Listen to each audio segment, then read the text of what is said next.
Bahasan kita malam ini, saudaraku, adalah rahasia rezeki.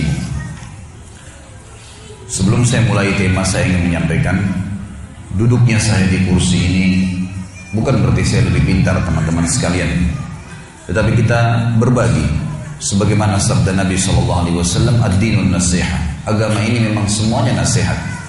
Memang kita harus selalu mengingatkan satu sama yang lain, tapi bukan berarti orang yang diingatkan tidak tahu. Mungkin dia tidak tahu, bisa saja memang dia tahu tapi dia lalai. Maka kita memang dianjurkan untuk saling mengingatkan. Bahasan tentang masalah rezeki ini teman-teman sekalian, saya susun juga sebuah tulisan karena saya melihat banyaknya umat Islam, ruang lingkup di Indonesia saja, tempat yang kita tinggal. Allahu a'lam apakah seluruh muslimin mengalami hal yang sama. Tapi saya lihat di sekeliling saya, banyaknya umat Islam yang tidak memahami apa itu rezeki. Mereka hanya terfokus rezeki itu ke masalah duit, pakaian, makanan, rumah, kendaraan, hanya sekitar materi saja. Dan banyak hal yang lain yang mereka tidak anggap rezeki.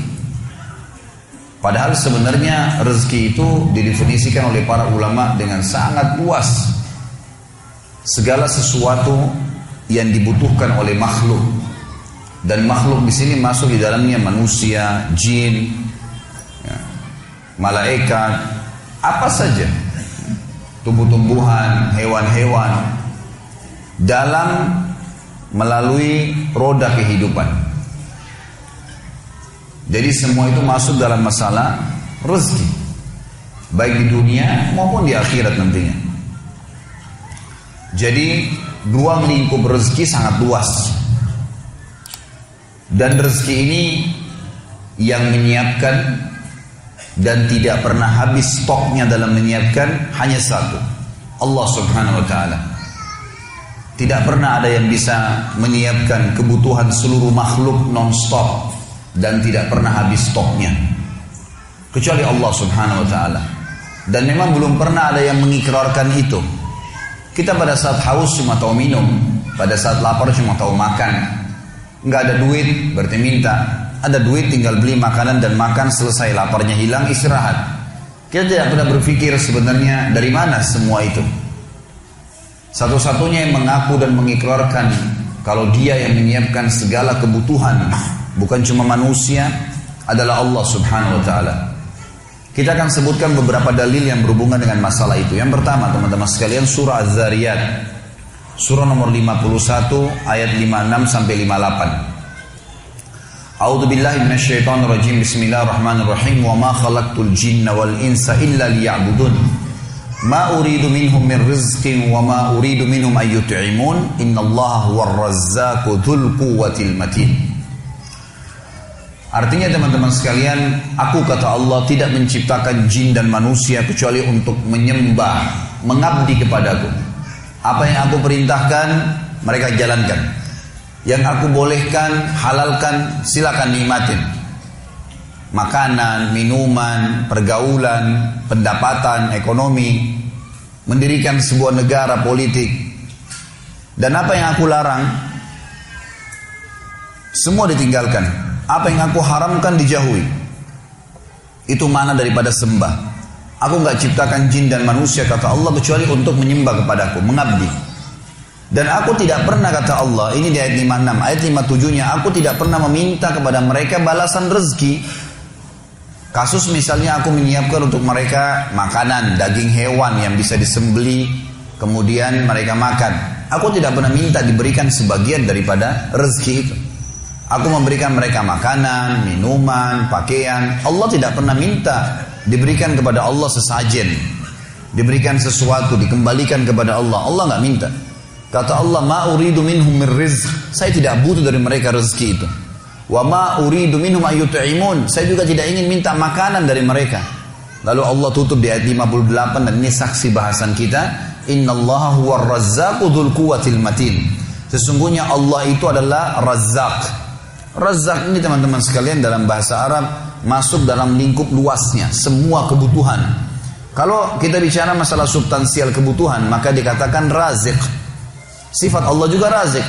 Kalau kita masuk ke dalam substansial kebutuhan, misalnya makanan saja, atau minuman saja, atau oksigen saja, atau cahaya saja, masuk substansial bisa dikatakan razik. Tapi kalau kita mengatakan sosok pencipta yang selalu menyiapkan segala kebutuhan secara global dan tidak pernah habis stoknya, maka bahasa Arabnya Razzaq. Dan Allah mengatakan innallaha huwar razzaq.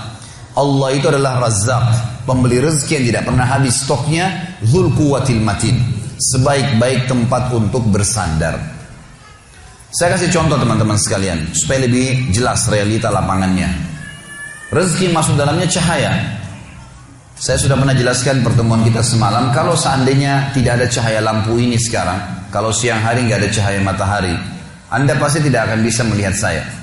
Saya juga tidak bisa melihat, setajam apapun pandangan mata kita, senormal apapun mata kita tidak bisa melihat.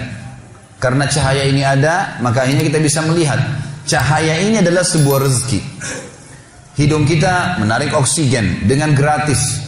Dan saking biasanya kita menghirup oksigen supaya bisa hidup, maka kita menganggap biasa. Padahal sebenarnya kalau orang sesak nafas, kemudian dia membayar di rumah sakit tabung oksigen, naudzubillah, dia harus bayar berapa juta.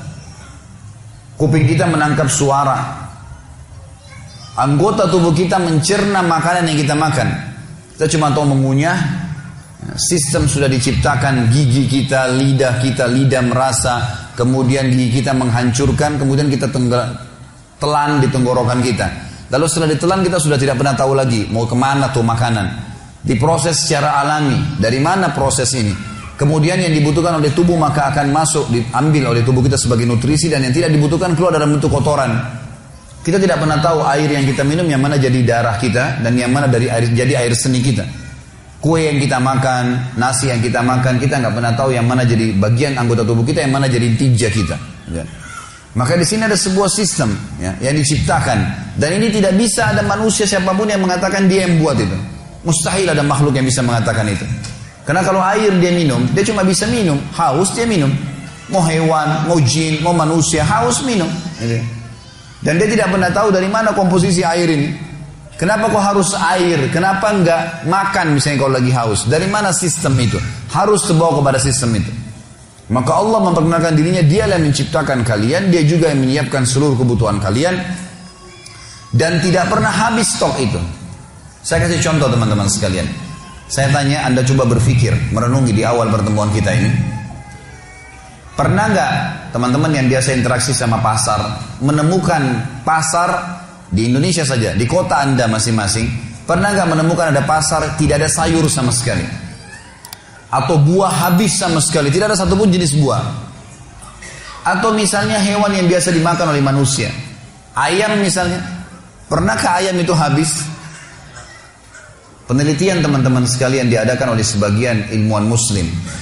Ini penelitian sederhana tapi betul-betul bobotnya luar biasa. Diadakan penelitian tentang populasi hewan, terutama yang paling banyak dikonsumsi oleh manusia. Ditemukanlah ayam. Ayam ini hewan yang paling banyak dimakan, karena hampir semua manusia memakannya, gitu kan. Maka diadakan penelitian berapa sih jumlah ayam sebenarnya? Diadakan penelitian manusia saja sudah 7 miliar sekian jumlah manusia, dan ditemukan ayam ternyata populasinya 6 sampai 7 kali lipat lebih banyak daripada jumlah manusia. Jadi ayam itu 40 miliar sekian jumlahnya. Tiap hari disembeli miliaran, tapi tidak pernah habis. Pertanyaannya, dari mana populasinya ayam itu? Mungkin Anda mengatakan karena ada peternak misalnya. Ilmuwan mengadakan penelitian lagi. Diteliti teman-teman sekalian, dari 6 sampai 7 kali lipat dari jumlah manusia itu, ayam, ternyata yang dipelihara oleh manusia 1 dibandingkan 10.000 ekor. Jadi yang diternak oleh manusia itu sebagian kecil dari ayam. Lebih banyak ayam, 9.000 sekian ayam, 9.999 ayam itu hidup liar di hutan, di mana-mana, nggak ada yang urus, berkembang biak. Berarti bukan kasusnya terjaga populasinya, bukan karena kasus manusia menernaknya, bukan. Karena manusia ternak sebagian kecil, dan ternyata ayam itu terus saja populasinya nggak pernah habis. Kita kalau lihat bagaimana beberapa ilmuwan manusia mengambil gambar dari atas helikopter, di hutan, bagaimana ya sapi hutan atau apalah ya hewan-hewan berlarian di tengah hutan dari atas sampai ribuan ekor jalan lari, nggak ada yang urus, kuda lah, apalah, macam-macam, tidak pernah habis, tidak pernah habis, selalu ada populasinya. Pertanyaan, dari mana semua ini? Siapa yang buat? Dan siapa yang membuat? Siapa yang menyiapkan kebutuhan-kebutuhan mereka? Karena mereka tidak bakal mungkin hidup kalau tidak ada kebutuhan yang terpenuhi, dari makanannya, dari minumannya, dari tempat tinggalnya, gitu kan. Semua itu. Maka tidak pernah ada yang mengklaim dirinya sebagai Razzaq, pemberi rezeki non-stop, kecuali Allah Subhanahu wa taala. Allah Subhanahu wa taala yang telah menjelaskan masalah itu.